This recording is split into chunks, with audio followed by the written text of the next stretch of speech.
নমস্কাৰ চাবিদসকল আন্তৰিক স্বাগতম জনাইছোঁ। যোৱাকালিৰ বাজেটত অসমৰ চৰকাৰী কৰ্মচাৰী আৰু পেঞ্চনাৰসকলে তেখেতসকলে কি লাভ কৰিব আৰু এই সম্বন্ধে আমি আপোনালোকক ডিটেইলছ যি বাজেটৰ সেয়া যি লিখিত ৰূপ সেয়া আমি আপোনালোকৰ মাজলৈ পোনপ্ৰথমে লৈ আহিছোঁ। চাবিদসকলে এয়া আপোনালোকে চাব। আমাৰ কৰ্মচাৰীৰ হকে অধ্যক্ষ মহোদয় অসমৰ প্ৰগতিত চৰকাৰী কৰ্মচাৰীসকলৰ উৎসৰ্গীকৃত সেৱাৰ প্ৰতি স্বীকৃতি জনাই মই তেওঁলোকৰ কল্যাণৰ বাবে বিভিন্ন ব্যৱস্থাৰ কথা ঘোষণা কৰিবলৈ লৈছোঁ। প্ৰথমতে এয়া চাব আপোনালোকে 75 নম্বৰত আমাৰ চৰকাৰে 2005 চনৰ 1 ফেব্ৰুৱাৰীৰ পূৰ্বে নিযুক্তি প্ৰক্ৰিয়া আৰম্ভ হোৱা নিয়মীয়া কৰ্মচাৰীসকলক পেঞ্চন পুঁজি নিয়ন্ত্ৰক আৰু উন্নয়ন কৰ্তৃপক্ষৰ চুক্তি অনুসৰি নতুন পেঞ্চন আঁচনি NPS তহবিলত জমা হোৱা চৰকাৰৰ বৰঙণিৰ অংশ অভতাই দিয়াৰ চৰ্তত পুৰণি পেঞ্চন আঁচনি OPS সুবিধা প্ৰদানৰ কথা বিবেচনা কৰিব আৰু এই ক্ষেত্ৰত আমি কেন্দ্ৰীয় চৰকাৰে নিৰ্ধাৰণ কৰা নীতি নিৰ্দেশনা অনুসৰণ কৰিম আৰু যাৰ ফলত 30 লাখ নতুন যি NPSৰ কৰ্মচাৰী তেখেতসকলে আপোনাৰ পুৰণা পেঞ্চন আঁচনি পাবলৈ সক্ষম হ'ব। ঠিক তেনেদৰে আপোনালোকে ইয়াত 76 নম্বৰটো চাব আৰু ইয়াতে কৈছে যে বিত্তমন্ত্ৰী ডাঙৰীয়ানীয়ে মই লগতে ঘোষণা কৰিব বিচাৰিছোঁ যে নতুন পেঞ্চন আঁচনিয়ে সামৰি লোৱা ৰাজ্য চৰকাৰৰ কৰ্মচাৰীলৈ একত্ৰিত পেঞ্চন আঁচনি যি UPSৰ সুবিধা আগবঢ়োৱা হ'ব। ইয়াৰ দ্বাৰা 2.8 লাখ কৰ্মচাৰী উপকৃত হ'ব। যদিও নতুন পেঞ্চন আঁচনি অব্যাহত ৰাখিব বিচৰাসকলে ৰাখিব পাৰিব। যদিহে আপোনালোকে UPS ল'ব পাৰে তেনেহ'লে আপোনালোকে UPS ল'ব পাৰিব আৰু UPS ল'লে আপোনালোকৰ যি 10% কাটি ৰাখে সেই 10% জমা টকা সুদিম বুলি আপোনালোকে লাভ নকৰিব আৰু সেই টকাৰ পৰাই আপোনালোকক পেঞ্চন দিব। আনহাতে যদিহে আপোনালোকে NPSত থাকে তেনেহ'লে আপোনালোকে সেয়া 60% আপোনাৰ জমা টকাখিনি লাভ কৰিব। এতিয়া আপোনালোকে ইয়াত চাব 77 নম্বৰ য'ত কোৱা হৈছে আয়ুষ্মান অসম মুখ্যমন্ত্ৰী লোকসেৱক আৰোগ্য যোজনা যাক চমুকৈ AAMMLSY অধীনত কেন্দ্ৰীয় চৰকাৰ স্বাস্থ্য আঁচনি CGHSৰ হাৰত ৰাজ্য চৰকাৰৰ চিকিৎসা মহাবিদ্যালয় হাস্পাতাল অসম কেঞ্চাৰ কেয়াৰ ফাউণ্ডেশ্যন কেন্দ্ৰ আৰু বি বৰুৱা কৰ্কট প্ৰতিষ্ঠানত চৰকাৰে নগদবিহীন চিকিৎসা সুবিধা প্ৰৱৰ্তন কৰিব। তদুপৰি ৰাজহুৱা খণ্ডৰ প্ৰতিষ্ঠানৰ নিয়মীয়া কৰ্মচাৰী নিৰ্দিষ্ট বেতন লাভ কৰা মাষ্টাৰ ৰোল আৰু ৱাৰ্কচাৰ্ছ কৰ্মচাৰীসকলক আৰু 60 বছৰ বয়সলৈ অধিসূচিত ঠিকাভিত্তিক কৰ্মচাৰীসকলকো সংশ্লিষ্ট সমিতিয়ে নিৰ্ধাৰণ কৰা চৰ্ত অনুসৰি সামৰি লোৱা হ'ব আৰু এয়া নিশ্চয় ভাল খবৰ যিটো নগদবিহীন হ'ব। আনহাতে আপোনালোকে চাব 78 নম্বৰটো যিটো আমি ক'বলৈ ওলাইছোঁ সেয়া হ'ল মহোদয় আমাৰ চৰকাৰে আশাকৰ্মী PM পোষণৰ ৰান্ধনি অংগনবাড়ী কৰ্মী আৰু সহায়িকাসকলৰ পাৰিতোষিক আদি বৃদ্ধিৰ দাবী সম্পৰ্কে অৱগত হৈছে। জনস্বাস্থ্য আৰু সমাজ কল্যাণৰ ক্ষেত্ৰত তেওঁলোকে আগবঢ়োৱা মূল্যৱান অৰিহণাৰ প্ৰতি স্বীকৃতি প্ৰদান কৰি 2025 চনৰ 1 অক্টোবৰৰ পৰা তেওঁলোকৰ পাৰিতোষিক চৰকাৰী ভাত্তা সংশোধন কৰাৰ লগতে এককালীন সাহায্য প্ৰদানৰ বাবে সিদ্ধান্ত গ্ৰহণ কৰিছে। সেয়েহে আশাকৰ্মী ৰন্ধনকৰ্মী আৰু অংগনবাড়ী কৰ্মীসকলৰ তেখেতসকলৰ অক্টোবৰ মাহৰ পৰা দৰমহা বৃদ্ধি পাব আৰু তেখেতসকলে এককালীন এটা সাহায্য লাভ কৰিব।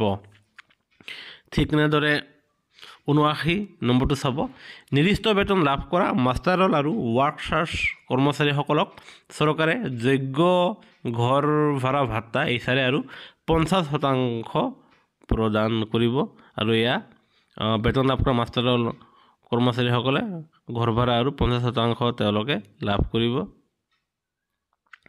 ঠিক তেনেদৰে 80 নম্বৰটো চাব প্ৰধানমন্ত্ৰী সূৰ্য ঘৰ মুফ্ত বিজলী যোজনাৰ প্ৰতি উৎসাহিত কৰাৰ বাবে ৰাজ্য চৰকাৰৰ কৰ্মচাৰীক প্ৰতি কিলোৱাটত 2000 টকাকৈ সৰ্বোচ্চ 3 কিলোৱাটত 6000 টকা পৰ্যন্ত ৰাজসাহায্য প্ৰদান কৰা হ'ব। এই সুবিধা ঘৰৰ চালত সৌৰ শক্তি চালিত বিদ্যুৎ আহৰণৰ ব্যৱস্থা সংস্থাপন কৰা 50,000 কৰ্মচাৰীক প্ৰথমে অহাসকলক প্ৰথমে সেৱা ভিত্তিত উপকৃত কৰিব। যদি আপোনালোকে প্ৰধানমন্ত্ৰী সূৰ্য ঘৰ মুফ্ত বিজলী যোজনাৰ অধীনত আপোনালোকে সেয়া লয় তেনে ক্ষেত্ৰত আপোনালোকে প্ৰতি কিলোৱাটত 2000 আৰু সৰ্বোচ্চ 6000 টকালৈকে আপোনালোকে ইয়াৰ ৰাজসাহায্য লাভ কৰিব বুলি জনা গৈছে। ঠিক তেনেদৰে 81 নম্বৰটো চাব মই এই পবিত্ৰ সদনত জনাবলৈ পাই সুখী হৈছোঁ যে আপোন ঘৰ আঁচনিৰ অধীনত 40,094 জন কৰ্মচাৰী আৰু আপোন বাহনৰ অধীনত 3190 জন কৰ্মচাৰীয়ে সুদৰ হাৰ ৰেহাইৰ সুবিধা লাভ কৰি আছে। এই ইতিবাচক সঁহাৰিয়ে এই আঁচনিখন 2025-26 বিত্তীয় বৰ্ষতো অব্যাহত ৰাখিবলৈ আমাক উৎসাহিত কৰিছে। এই সুবিধা ৰাজহুৱা খণ্ডৰ প্ৰতিষ্ঠানৰ নিয়মীয়া কৰ্মচাৰী আৰু 60 বছৰ বয়সলৈকে অধিসূচিত ঠিকাভিত্তিক কৰ্মচাৰীসকললৈকে সম্প্ৰসাৰণ কৰা হ'ব। সেয়েহে এতিয়াৰ পৰা চৰকাৰী কৰ্মচাৰীসকলৰ লগতে অন্যান্য ঠিকাভিত্তিক কৰ্মচাৰীসকলৰ লগতে NHM কৰ্মচাৰী, আনহাতে সৰ্বশিক্ষাৰ অধীনৰ কৰ্মচাৰীসকলেও তেওঁলোকে আপন ঘৰ আৰু আপন বাহনৰ অধীনত তেখেতসকলে এই সুবিধা ল'ব পাৰিব।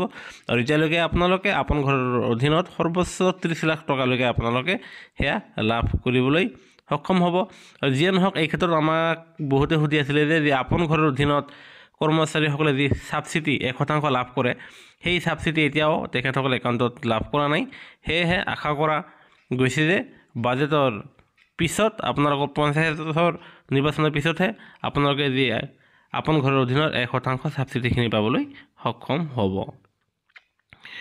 এতিয়া আন এক শেহতীয়া খবৰ যিটো বিত্তমন্ত্ৰী মহোদয়ে বাজেটত উত্থাপন কৰিছে সেয়া হ'ল শূন্য ব্যয় দুৰ্ঘটনা আৰু মৃত্যু বীমা, য'ত কোৱা হয় জিৰ' কষ্ট এক্সিডেণ্ট এণ্ড ডেথ ইঞ্চুৰেঞ্চ।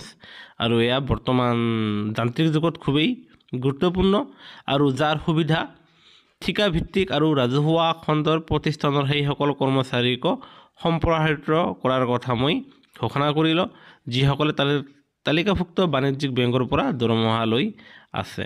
সেয়েহে ঠিকাভিত্তিক কৰ্মচাৰী আৰু ৰাজহুৱা খণ্ডৰ প্ৰতিষ্ঠানত কৰ্মচাৰী, আনহাতে সকলো ধৰণৰ কৰ্মচাৰীসকলে তেখেতসকলে কোনো ধৰণৰ টকা দিব নালাগিব। সেয়া হ'ল শূন্য ব্যয় দুৰ্ঘটনা আৰু মৃত্যু বীমা, যাৰ ফলত আপোনালোকৰ মৃত্যু হ'লে 1 কোটি টকা লাভ কৰিব। আনহাতে যদি আপোনাৰ পাৰ্মানেণ্টভাৱে কিবা ডিচেবিলিটি হয় তেনেহ'লে আপোনালোকে 80 লাখ টকা লাভ কৰিব। আনহাতে নেচাৰেল ডেথ মৃত্যু হ'লেও আপোনালোকে 10 লাখ টকা লাভ কৰিব। আৰু শিক্ষানুষ্ঠানসমূহৰ প্ৰাদেশিকৰণ যোগ্যতা 1 জানুৱাৰী 2006 তাৰিখে বা তাৰ আগত স্থাপিত বিদ্যালয় যি এতিয়াও প্ৰাদেশিকীকৰণ হোৱা নাই, এতিয়া NOC অনুমতি, সন্মতি আৰু ভূমি দখল প্ৰমাণপত্ৰৰ সৈতে প্ৰাদেশিকৰণৰ বাবে আবেদন কৰিব পাৰিব। তাৰমানে 1 জানুৱাৰী 2006 তাৰিখৰ আগৰ বিদ্যালয়সমূহ এতিয়াৰ পৰা প্ৰাদেশিকৰণ কৰা হ'ব। আনহাতে শৈক্ষিকভাৱে পিছপৰা খণ্ড আৰু 6ষ্ঠ অনুসূচিত জিলাক কোনো শিশু যাতে বাদ নপৰে সেয়া নিৰূপণ কৰা হ'ব। আৰু লগতে আপোনাৰ যি টিউটৰ শিক্ষক, সেই টিউটৰ শিক্ষকসকলৰ কথা কোৱা হৈছে যে 5 বছৰৰ ভিতৰত অসম শিক্ষা আইনৰ অৰ্হতা পূৰণ কৰা শিক্ষকসকললৈ স্থায়ী পদলৈ উন্নীত কৰা হ'ব। তাৰমানে টিউটৰ শিক্ষকসকলৰ যদি তেখেতসকলৰ অৰ্হতা থাকে তেনেহ'লে শিক্ষক টিউটৰসকলকো তেখেতসকলৰ চাকৰি নিয়মীয়াকৰণ কৰা হ'ব। আনহাতে 1 জানুৱাৰী 2006 তাৰিখৰ আগৰ বিদ্যালয়সমূহ আপোনাৰ প্ৰাদেশিকৰণ কৰা হ'ব। আৰু এয়া নিশ্চয় শিক্ষা খণ্ডৰ উত্তৰণৰ দুটা ভাল খবৰ। সেয়েহে কৰ্মচাৰী পেঞ্চনৰ প্ৰতিটো শেহতীয়া খবৰ আমাৰ চেনেলত নিশ্চয় লাইক এটা দি ভিডিঅ'টো শ্বেয়াৰ আৰু ছাবস্ক্ৰাইব কৰিব নাপাহৰিব।